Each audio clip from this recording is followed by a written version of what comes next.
In this class we're going to look at research techniques. Now, this class overlaps to some extent with other classes in the series. So please view this in conjunction with them. Make sure you look at them, make some notes from them, and look at this one and make some notes as well.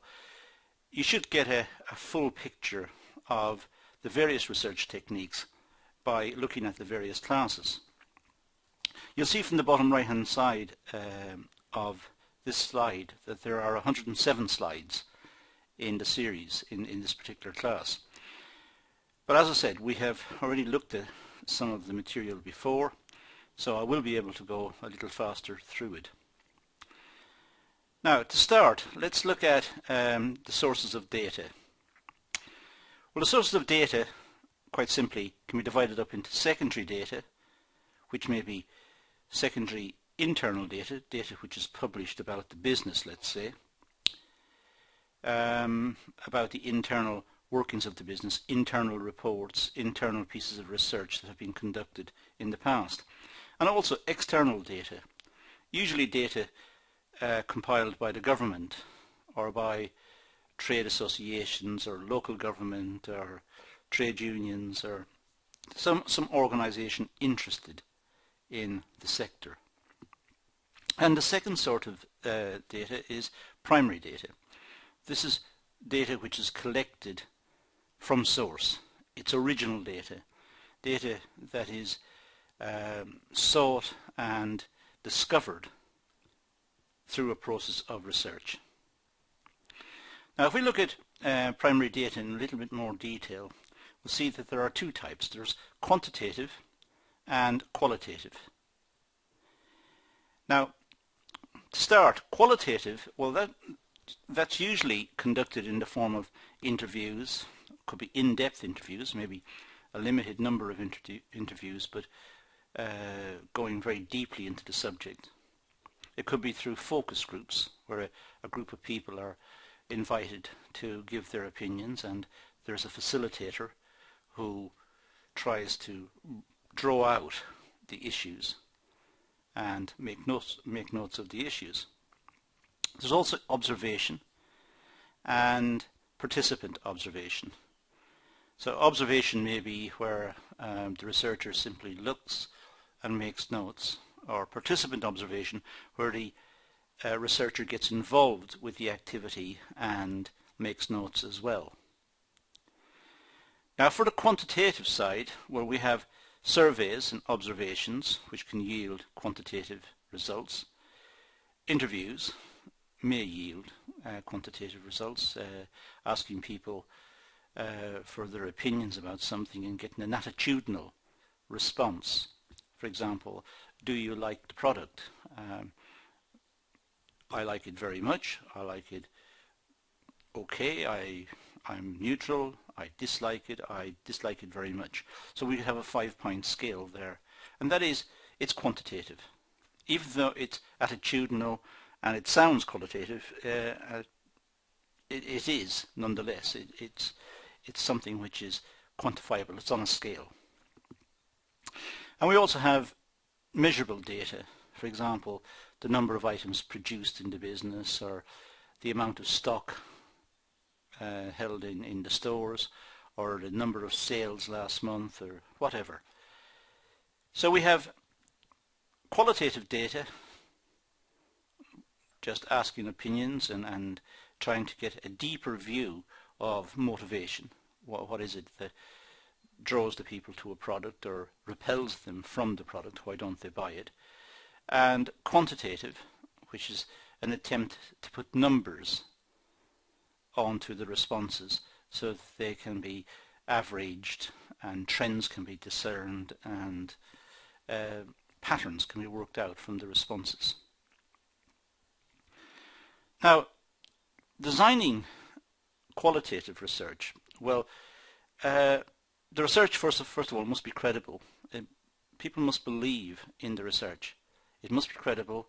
It must be credible on the part of the researcher. The researcher must believe in it, and the results must be credible. The The client or the person reading the report at the end must believe it is credible. It must be believable. The research approach must be justified and appropriate for the study being proposed. Depends on the research area as to which technique may be appropriate. So common sense will rule. In areas where the research is looking at the opinions of people about the quality of the product in the marketplace, perhaps a quantitative approach is not that appropriate. Something deeper, looking at people's motivations, may be more appropriate. So the research technique must match the proposed area of study.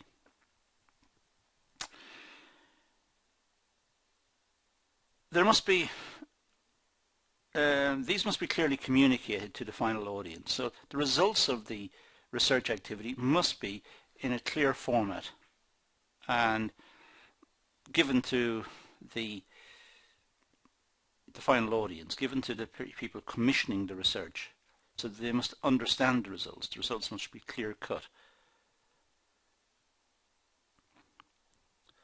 Now, qualitative research design. Well, the research design should discuss the following issues. This is qualitative research design. First of all, the big issue is that of bias. Whenever a researcher is involved in the research and is not just picking up on data, but perhaps being a participant observation person or researcher, he or she may influence the results. His or her presence may influence the results. It's a problem of bias. There's also an issue of just selecting a sample. There may be bias. The researcher may select friends as opposed to selecting people who perhaps would have a better opinion or a more representative opinion about the product. So the problem of bias is very big in qualitative research design. It's very big in the whole area of research. And that's the first problem that we encounter.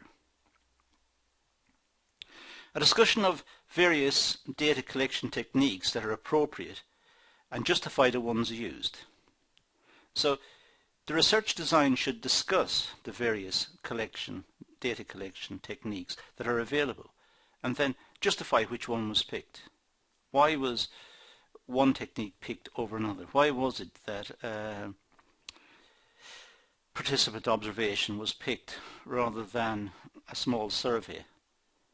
Or why was it it was picked over and above just making some observations from a distance? So justify the technique. And the qualitative research design should have a section which enables this to happen, enables the researcher to justify the technique selected. And what's the sample selection and its methodology? If it is going to be a sample, the idea of a sample is to cut costs. Sometimes the researcher can't check the whole population. It's too big, it's too expensive.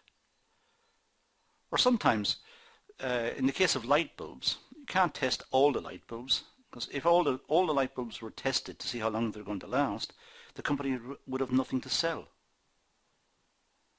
So a sample has to be drawn. And how is the sample drawn? What's the methodology? What's the method? It could be random sampling. It could be stratified sampling. It could be, how is it selected? So some method has to be selected and then justified. How is the data recorded and coded? That's important. It's important that the data, that it should be possible to trace back the data to its original source, to know where it came from. So how is it recorded? How is it coded? How is it recorded in the sense of perhaps it is a sample? Will the data be recorded by questionnaire or by interview? Or will it be recorded electronically? Will it be recorded on paper?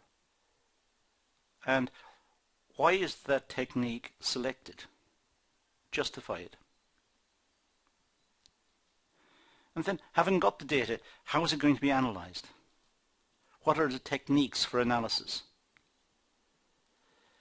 There are various statistical techniques, or it may be just simple computations, work out an average or a standard deviation or whatever. So what are the techniques? And how are the researchers briefed?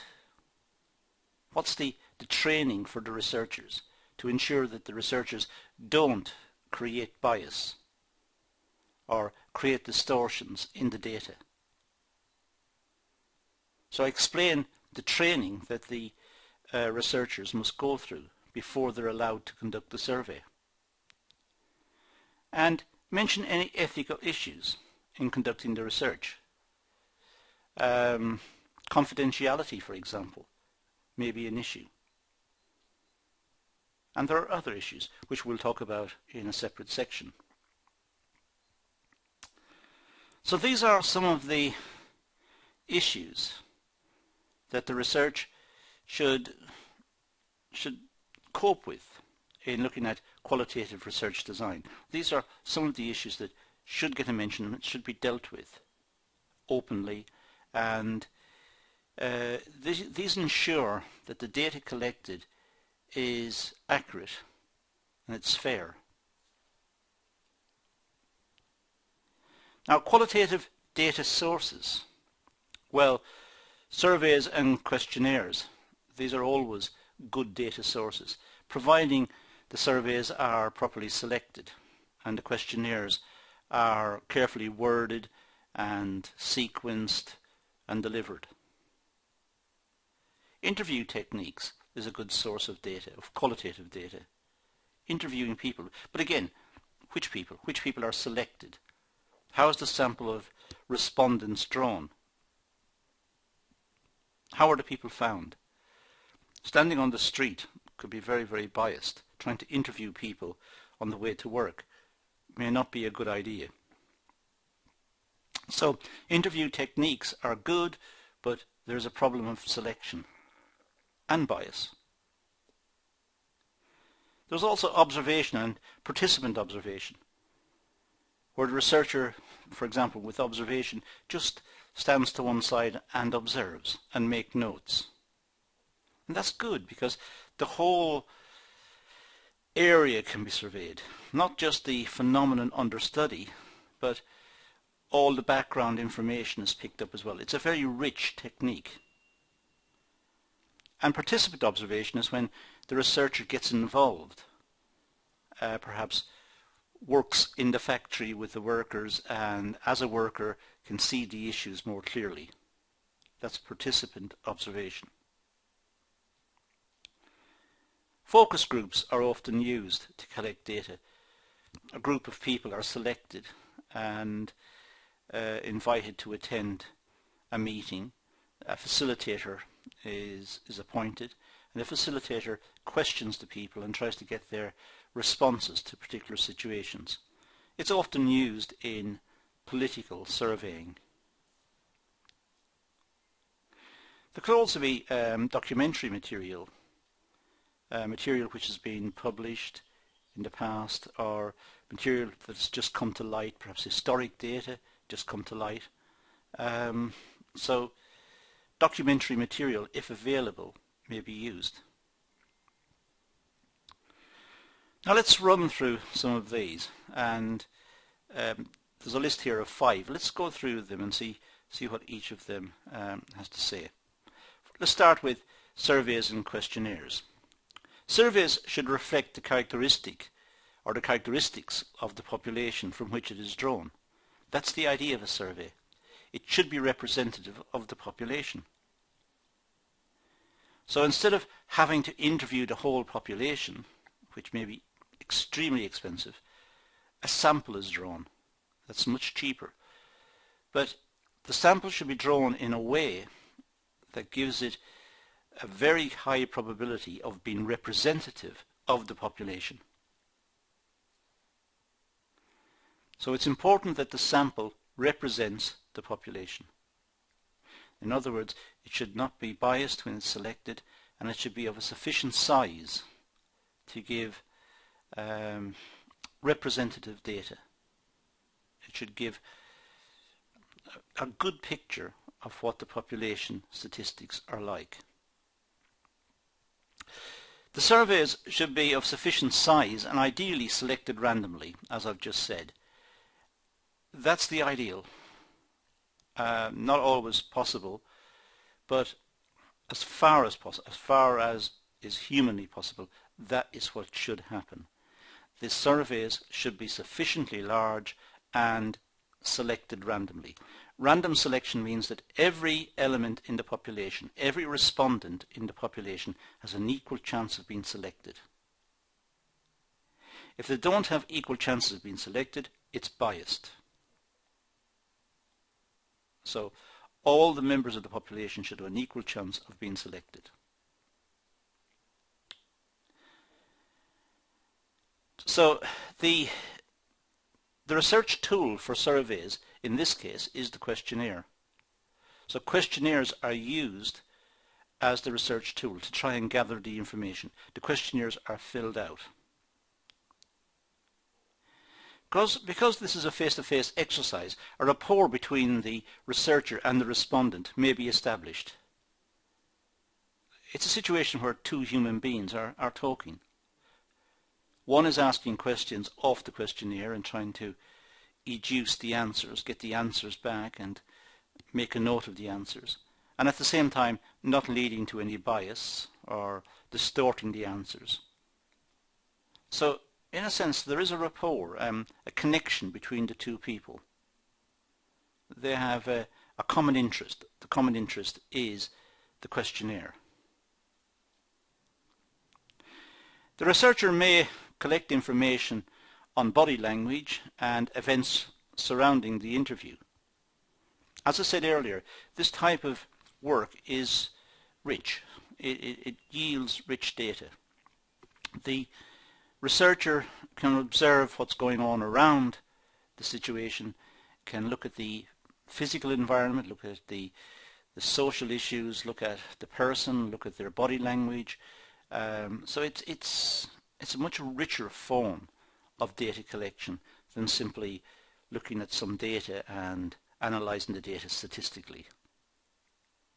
That misses out on all of this other type of data, which is important. Now let's move to participant observation and participant observation, and look at the advantages of it. Well, observational techniques enable the researcher to gain direct information. The observer simply looks and picks up the information.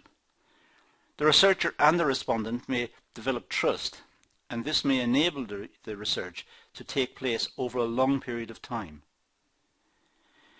If there is such a rapport or trust between the respondent and the researcher may be integrated into the process, may be seen as a part of the process and therefore trusted, and will get an even richer understanding of the issues.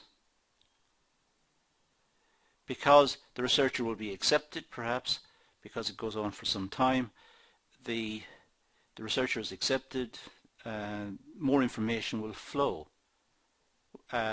Deeper thoughts on the issue may come out as a consequence. And of course the researcher may observe events as they happen, may note the events as they happen, as they develop. Does not have to wait for it to have happened before it can be questioned. May actually see it happening in front of them. It may be an issue in business, in production, on talking about people in the production section who have issues about the throughput, because their bonuses are based on the throughput of production, and perhaps one of the machines is not functioning correctly all the time. Well, the researcher may observe this firsthand. The researcher may also make observations of the environment, body language, and events in proximity to the event being observed. As I said earlier, it's a very rich form of data collection. Looking at the environment, looking at the body language, looking at the situation in total, and feeding back a lot more information than just simply feeding back numbers. Now, the issues in observation and participant observation. There may be a problem about acceptance to do the observation. Sometimes people don't want observers to feel that they are intruders or snooping, or they're not welcome. They're from the outside and they're watching, and they may report back something bad about the workers, let's say. But sometimes the observers are not welcome, so there may be an issue of gaining trust and gaining entry to enable the observation to take place. There must be agreement about the role of the researcher and also the degree of participation that will be allowed. For example, will it be extensive throughout the organization? The researcher must negotiate where he or she is allowed to go. And to be ethically fair, should tell the people in the area what they're doing. They are observing, making notes, researching. And they should be fair and honest in their reporting of what they saw, or what they see, I should say. The role of the researcher will also be defined by its intensiveness. For example, will the researcher be allowed to commit data for consideration if it's not entirely factual, if it's what the researcher feels, but it's not being totally observed? It's the researcher feels that had there been more trust, this would have been the outcome. Should that be allowed?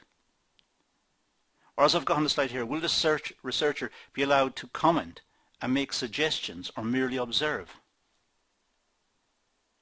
So what's the role of the researcher? Will the researcher be able to fill out the gaps? Is that allowed? Maybe not, because maybe it's a source of bias.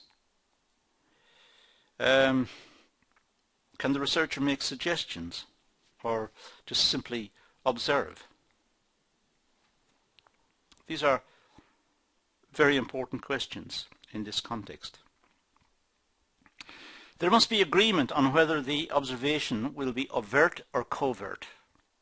Overt means in the open, and that everybody in the area know that this is a researcher making observations. That's overt research. Covert, by contrast, is secretive. Covert, it seems unethical. It seems not right. It seems like spying. So sometimes it's not condoned. On the other hand, it may lead to better results. If it's done properly, it may lead to greater accuracy. With overt observations, the respondents, the people being observed, may change their behavior because they are being observed. Where if it's covert, they're more natural. So there is an issue there. Overt research, the researcher is known to those being observed, and with covert research, the researcher is known to those is unknown to those being observed. So covert is the more secretive one, and overt is in the open. The effect of the research should be open and minimal. In other words, The research should be open. It should be fair and decent and honest, and it should be open. So people being observed can get to see what was said about them. And minimal in the sense, it doesn't have to be extensive. It doesn't have to be a long drawn out piece of work. The means of data collection should be unobtrusive. It should not interfere with people's routines or people's work. It should be unobtrusive. The outcomes should be capable of checking against the events, and this is known as validity. Validity is very important. The outcomes should be capable of being checked against the events. The reader or the person who gets the report in the end should be able to check the validity of the report. Go back and ask, did this really happen?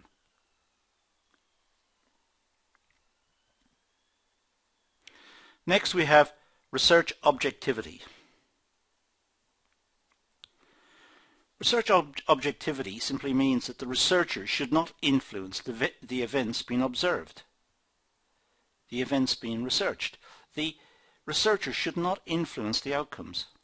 The researcher should almost be invisible or transparent or be a non-entity. The researcher should not influence the research. This may be a major source of bias, and therefore objectivity is important. So it's important that the researcher keeps a low profile. Now, collecting data. Well, some of the data collecting tools may be the researcher's memory. The researcher goes out into the field, makes observations, and remembers what he or she saw, what he or she heard or experienced. So upon returning to the office is able to complete the report. The problem here is to make sure that it's objective, that it does relate to what actually happened. It's not distorted by the person's memory. Note-taking is good. Note-taking means it's an aid memoir. It's a way of helping the memory. The notes are filled out to help the researcher recall accurately what was observed in the field. It may also be electronic devices, dictaphones, for example, or some sort of electronic device. A camera is good. Take some pictures. But again, the introduction of these devices may distort the evidence, may distort how people behave. If people are being pictured, being photographed, they may change their behavior. But there's a balance. It depends critically on what the research is and what the researcher feels, and there are many issues, but these are some types of tools that may be employed. They should not distort the accuracy of the information. That's the point. They should not distort the accuracy. Now, I mentioned earlier validity. Validity means that the sample should be representative of the population under investigation. That's what it means. It means the sample should be representative of the population. That the sample was drawn, in a sense, scientifically. It's random, and it's of a sufficient size that it represents the population. There are two parts to this. First, the sample should represent items in the population, but not in the sample itself. This is known as external validity. So the sample should represent items in the population, but not in the sample itself. It's not sampling the sample, it's sampling the population. So it's important that the sample represents the population. If the sample represents the characteristics of the sample, then it's internal. We're dealing here with external validity. The sample should represent those studies in the sample. And this is known as internal validity. So the sample should representing those studied in the sample. Once the sample has been selected, the average of the sample may be calculated. And if a subsample was taken, it's sampling the sample. What it means is that there is internal validity, that the sample is consistent. External validity means the sample represents the population. The qualities of the interviewer. Well, the interview is a transitory relationship. It only happens for a little while, and then it finishes, ends, and moves on. So it is a fleeting relationship based on a questionnaire or based on some questions. The interviewer needs to be trained in the skills of interviewing, how to establish a trust with the respondent, and how to extract appropriate information. So the interviewer needs to have training in advance of going into the field. Training on how to use the questionnaire, confidence in the area, knowing the area, being able to answer any questions without creating any bias. So there's a lot of training to be done with the interviewer. The interviewer needs to know also how to probe for information and not bias the respondent. So on certain topics, perhaps more information is needed. The interviewer should have the skill to probe for that information without creating any bias, without distorting the information. Now let's look at in-depth interviews. First of all, structured. This is a list of carefully designed questions. The wording and order of the questions should be clear and logical. This adherence to question design and also applies to open-ended questions.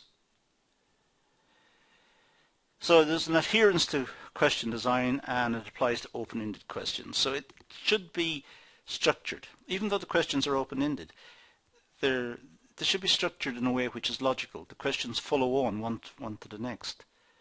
And they should relate to the area, and the person being interviewed should have knowledge of that area. The language that's used should be appropriate. It should be, if it's technical, the technical terms should be understood by both parties. So the wording and order of the question should be clear and logical. It could be semi-structured. This uses structured questions but allows the interviewer to probe the answers for further clarifications in depth. Semi-structured means the interviewer has got areas that need investigation, but then may probe those areas with his or her own questions. Being careful not to bias. Being careful just to pick up the facts. Unstructured. Well, this form of interview allows the widest scope for questioning. The interviewer can vary the questions and sequence in line with the requirements of the interview. Unstructured means it is like a chat over a topic. It is the interviewer questioning the respondent about a topic, no particular structure, just see what comes out of the talk and then asking for clarification on certain points. Now, the advantages of in-depth interviews. Well, because they take in all the interview situation into account, it produces more information.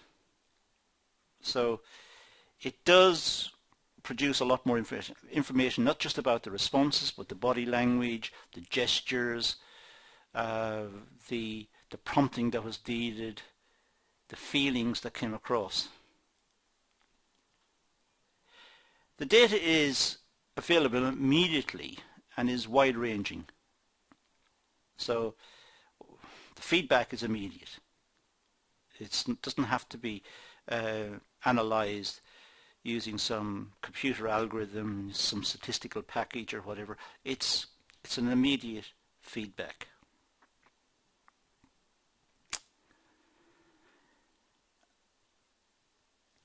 The process is not confined to fixed questions, and it enables immediate follow-up questions and clarifications. So the in-depth interview, if the respondent gives an ambiguous answer, then follow-up questions can happen immediately, so that there's clarity in the responses going back. What the respondent said is fed back with clarity. If that was not the case, that ambiguity would go back to the office, and people analysing the responses would have problems in trying to interpret or try to work out what was meant, which in itself may lead to bias. And validity issues can be easily considered. How accurate is the information that was selected vis-a-vis the actual information under the circumstances under inquiry. So the information collected should be representative of the situation. That can be checked almost immediately. Limitations of interviews. Well, interviews can only happen if the respondent agrees to give up the necessary time. So interviews depend on the respondents. That's a limitation. If the respondents don't have time, it doesn't happen. Interviewees may not give truthful answers. They may give biased answers, or they may use the opportunity to further their own agenda, their own aspirations. Or they may simply just try to be nice to the interviewer and give the answers that they think are required. The context in which the interview takes place needs to be taken into account. If the environment is pleasant and quiet and relaxing, perhaps a different quality response will be achieved than had the interview taken place on a busy road with a lot of traffic and noise. And so the context of the interview is important. The interviewers need to have good social skills. The interviewers need to be able to listen and prompt questions, prompt areas if required. They should have a complete knowledge of the questions and what's the information required. So the interviewers have to be involved and have good social skills, be good listeners, be pleasant, be polite, non-offensive, and at the same time pick up the information that is required. And the interviewers must not bias the results. The interviewers must not insert their own opinions or their own ideas. Now let's look at focus groups and the method of focus groups. Focus group is just a discussion group. It uses a moderator to guide the discussion, so some person guides the discussion and leads the discussion and prompts the group to discuss certain topics. Generally speaking, the results are electronically recorded, perhaps video recorded, so that there is an accurate capture of the data. The physical setting for the meeting is conducive to promoting the discussion. The room where the discussion takes place is designed to be conducive for discussion. People can sit around and discuss it and feel at ease within that environment. The discussion should be encouraging and understanding, and all views taken into account. So the discussion should be open. All the people in the room should be encouraged to participate. They're there to make a contribution. Their opinion should be understood and taken into account, and conflict should be resolved by the moderator, by the facilitator. If there's any conflict within the group, the moderator should be able to control that, so it should not spiral out of control. Now, focus groups. Well, the moderator is also known, as I said, as the facilitator. The participants in the focus group are selected as appropriate for the investigation under review. Clearly, if the focus group, if the issue under review was the future of a particular company, then the focus group may be clients of that company, or it may be the workers of that company. So clearly the focus group have an interest in the topic. The features that the group hold in common should be emphasized so as to encourage the members of the group to express their opinions. There is a commonality between them. They have got similar interests, the interest in the particular topic under discussion. So they can express their opinions. The overall environment should be non-judgmental, and the members of the group should feel at ease. They shouldn't feel intimidated by the exercise. They should feel relaxed and speak openly. But again, it depends on the nature of the topic, and it depends on the skills of the moderator. In an ideal world, it should be non-judgmental, and they should feel at ease to speak openly. Differences in opinion should be sought and accurately recorded. Differences of opinion and possible solutions to the differences of opinion should be sought. So the moderator is drawing out different perspectives. That's important. The facilitator should determine the way the group opinions are formed.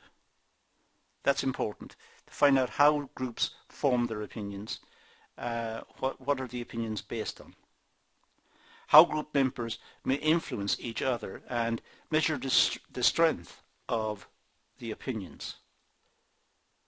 In group situations, some people may be more dominant than others. Some people may be more vocal. So the group should be analysed to look for the leaders and the followers, and see what is it that makes the leaders lead and the followers follow. What are the characteristics? What are the implications of the findings resulting from that? What causes changes in opinions? Sometimes when the groups meet for the first time, people have certain opinions, and after discussion the opinions change. What led to the change of opinions? What was it that tipped the people into changing? The use of a focus group may give a better insight into the issue as compared to the more static individual interview. Focus groups are very useful because if the moderator or the facilitator is good, they're able to pull out a lot of deep feelings, a lot of issues, get the issues discussed with other similar like-minded people, look at the opinions, see what causes changes in the opinions, see what the issues are. So it is actually a very strong technique. Having said that, there are limitations to the focus groups.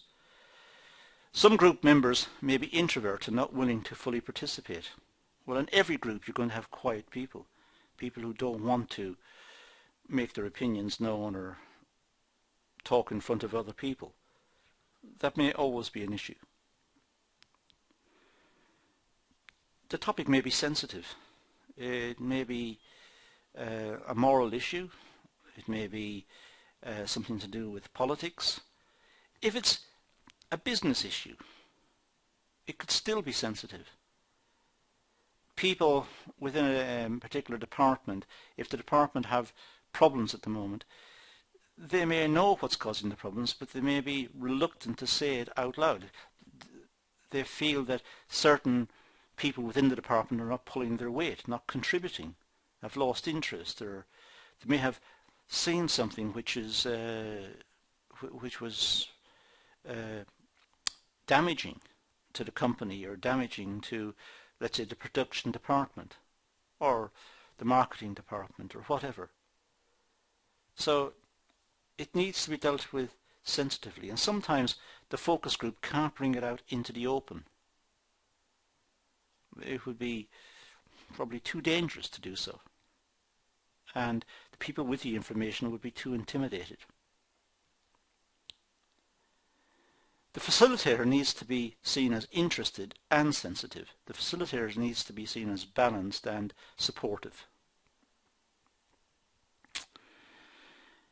The general facilities for the focus group to meet, such as the room and the environment, should be fit for purpose. It's important that the meeting takes place in a room which enables the people, the respondents, to feel relaxed and feel at ease, and they're able to speak openly and freely. And the last area we want to look at in this class is texts and documents. Texts and documents associated with the topic under investigation can be helpful if they're available. So moving away from focus groups and interviews and questionnaires and so on, texts and documents, useful source of information if they're available. They can indicate an organization's culture and perspectives. They do represent information about an organization. It depends on which documents, of course, and which texts, but organizations have a certain culture, have a certain way of behaving, have a certain disposition in the marketplace, and texts and documents may portray this, may show how the company wants to present itself and how it wants to be seen. The texts and documents should be sought out at the start of the investigation, since they may influence the appropriate direction for any inquiry. So in researching an organization, try to see what texts and documents are available right at the very start, and that may be a pointer then as to what further research is required and what further areas of research need to be looked into. Now, this has been a rather full class. We've got to the end, so I'm going to leave it at that, but I'd ask you to look at this a couple of times, go back over it, use the forward and reverse buttons and the stop button, and make your own notes and pad out your own notes. There's a lot of useful information about surveying techniques and research techniques in this video. But that's all I'm going to do for the moment, so I'm going to say thank you for watching.